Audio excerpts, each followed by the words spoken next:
దేశంలో భయానక వాతావరణం నెలకొందని బీజేపీ నిర్మించిన చక్రవ్యూహాన్ని ప్రతిపక్ష ఇండియా కూటమి విచ్ఛిన్నం చేస్తుందని లోక్సభలో ప్రతిపక్ష నేత రాహుల్ గాంధీ అన్నారు.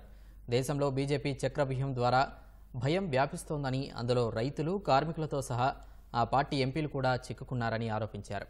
2024-25 కేంద్ర బడ్జెట్పై లోక్సభలో జరిగిన చర్చలో పాల్గొన్న రాహుల్ గాంధీ కేంద్ర ప్రభుత్వంపై విరుచుకుపడ్డారు.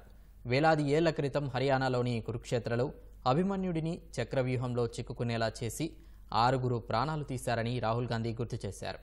చక్రవ్యూహాన్ని పద్మవ్యూహం అని కూడా అంటారన్న ఆయన, అది బీజేపీ పార్టీ గుర్తు కమలంలా కనిపించే బహుళ అంచెల నిర్మాణమని చెప్పారు. కేంద్ర ప్రభుత్వం చక్రవ్యూహాన్ని నిర్మిస్తే కులగణనను చేపట్టడం ద్వారా దాన్ని విపక్ష ఇండియా కూటమి విచ్ఛిన్నం చేస్తుందని చెప్పారు.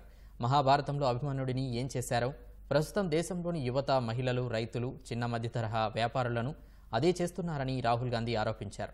దేశాన్ని బంధించిన చక్రవ్యూహం 3 శక్తులను కలిగి ఉందని రాహుల్ చెప్పారు. అవి గుత్తాధిపత్య పెట్టుబడి, ఆర్థిక శక్తి కేంద్రీకరణ, సిబిఐ, ఈడీ, ఐటీ వంటి సంస్థలు, ఏజెన్సీలని పేర్కొన్నారు. ఈ 3 కలిసి చక్రవ్యూహంలో ఉన్నాయని, అవి దేశాన్ని నాశనం చేశాయని ఆరోపించారు.